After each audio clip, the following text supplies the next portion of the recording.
nombre del Padre, y del Hijo, y del Espíritu Santo. Amén. Muy buenos días. Hoy es miércoles 13 de noviembre de 2024. Celebra la Iglesia la memoria de Santa Francesca Cabrini. El Señor esté con ustedes. Lectura del Santo Evangelio según San Lucas. Gloria a ti, Señor. Una vez, yendo Jesús camino de Jerusalén, pasaba entre Samaria y Galilea. Cuando iba a entrar en una ciudad, vinieron a su encuentro 10 hombres leprosos que se pararon a lo lejos y a gritos le decían: Jesús, Maestro, ten compasión de nosotros. Al verlos les dijo: vayan a presentarse a los sacerdotes. Y sucedió que mientras iban de camino, quedaron limpios. Uno de ellos, viendo que estaba curado, se volvió alabando a Dios a grandes gritos y se postró a los pies de Jesús, rostro en tierra, dándole gracias. Este era un samaritano. Jesús tomó la palabra y dijo: ¿no han quedado limpios los 10? Los otros 9, ¿dónde están? ¿No ha habido quien volviera a dar gloria a Dios más que este extranjero? Y le dijo: levántate, vete, tu fe te ha salvado. Palabra del Señor. Gloria a ti, Señor Jesús. Santa Francisca Javier Cabrini, o Santa Francesca Cabrini, una estupenda parroquia allí en Roma que nos ha acogido a la diócesis de Valledupar, y donde los sacerdotes pues hacemos nuestra experiencia de estudio, de atención a las comunidades allí en Roma. Dios bendiga esta parroquia, a los sacerdotes que están allí, a la feligresía en Roma. La familia Cabrini era sólidamente piadosa, pues todo en la familia era sólido. Rosa, una de las hermanas de Francisca, que había sido maestra de escuela y no había escapado a todos los defectos de su profesión, se encargó especialmente de la educación de su hermanita en forma muy estricta. Hay que reconocer que Francisca aprendió mucho de Rosa y que el rigor con que la trataba a su hermana no le hizo ningún daño. La piedad de Francisca fue un tanto precoz, pero no por ello menos real.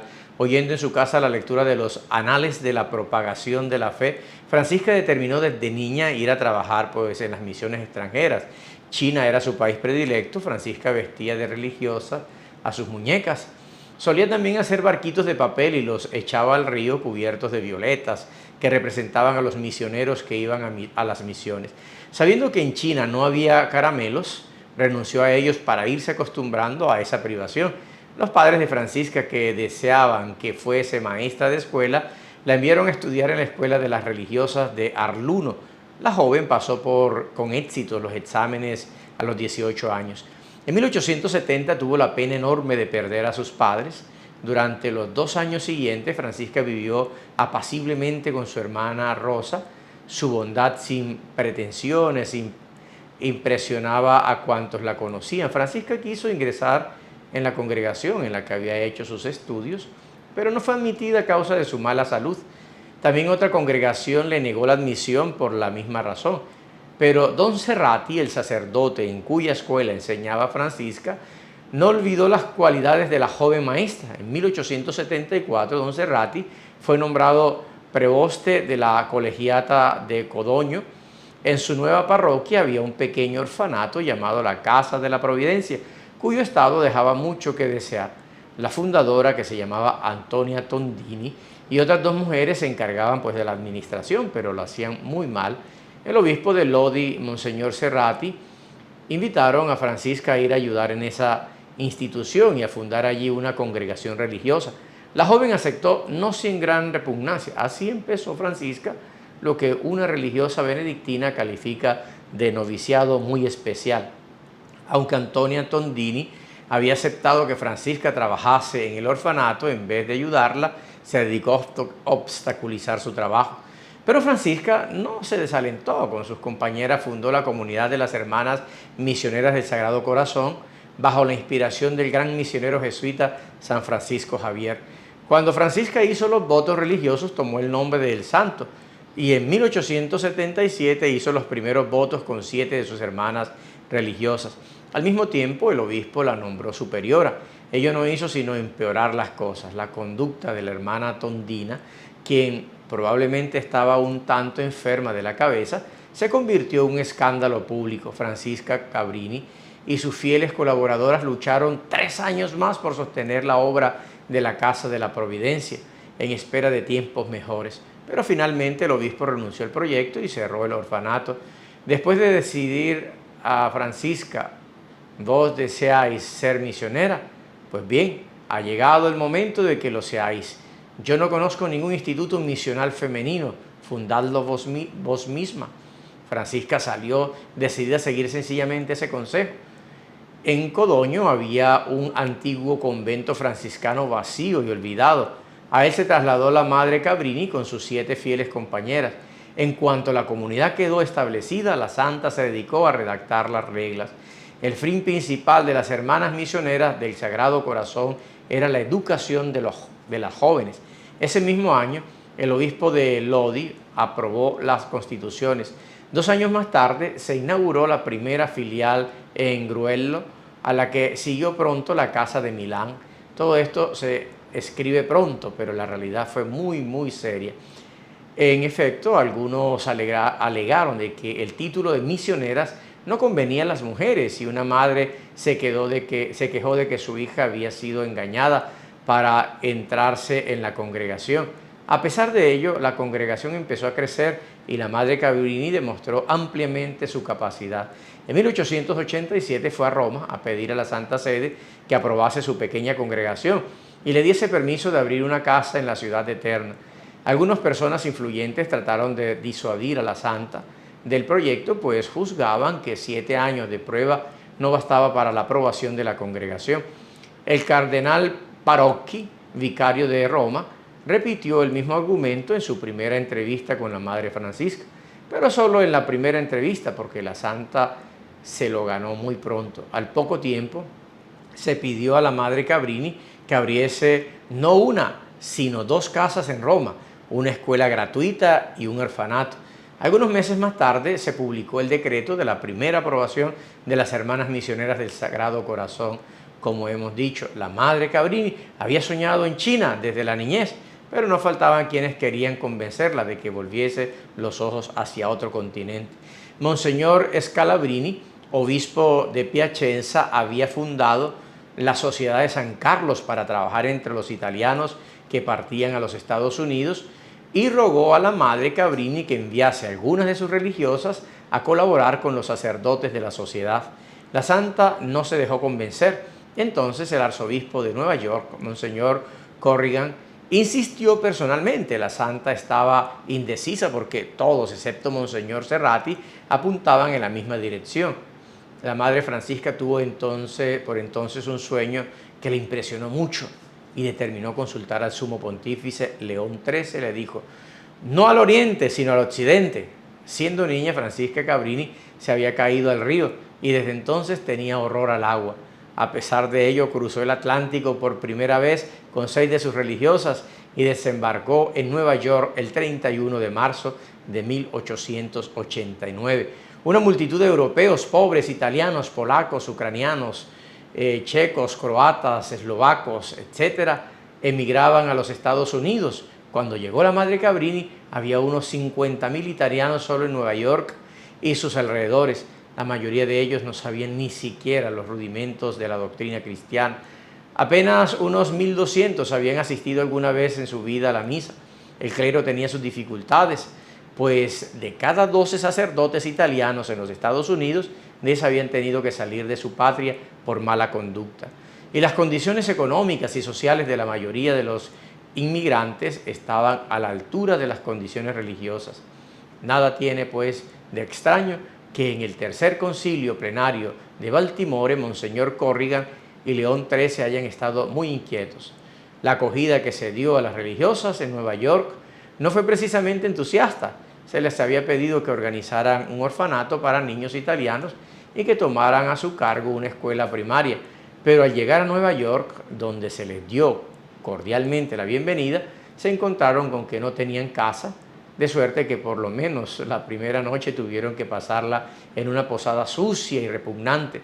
Cuando la Madre Cabrini fue a ver a Monseñor Corrigan, se enteró de que debido a ciertas dificultades entre el arzobispo y las bienhechoras, se habían renunciado al proyecto del orfanato.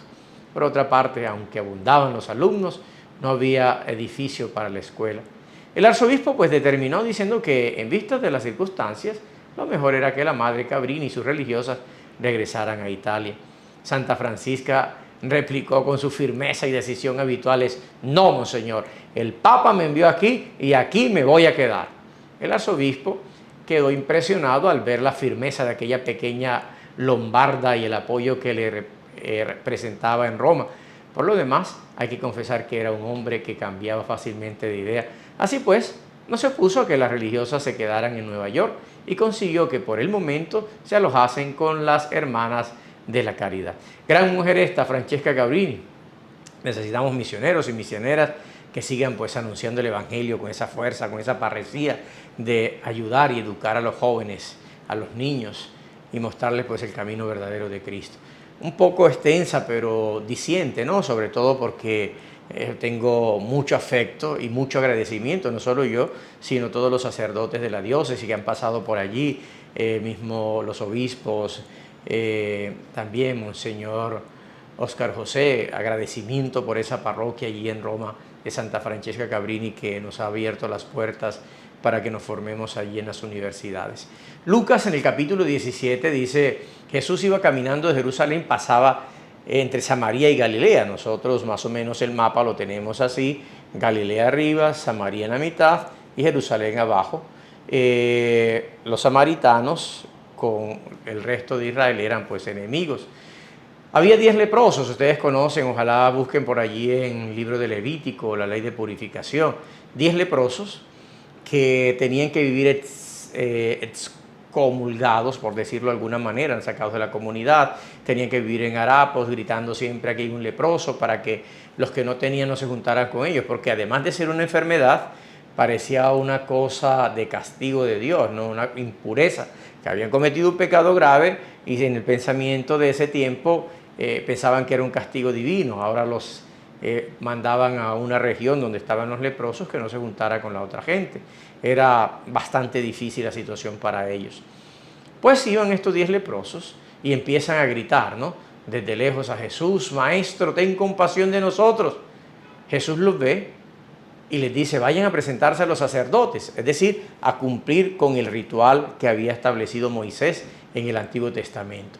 Pero iban caminando, miren que se curan caminando. Uno no se cura encerrado, cruzado de brazos, uno no es liberado allí esperando: Dios, hazlo todo. Yo también hago mi parte. ¿Y qué hago yo? Yo camino con Dios y camino en el camino de Dios. Y estos fueron caminando y dice el Evangelio, quedaron limpios mientras iban caminando. No es estático, recuerden, no es sentado, no es estarse lamentando, no es pobre yo, cuánto he sufrido en esta vida, vine a sufrir y Dios, ¿dónde está? No, hay que caminar.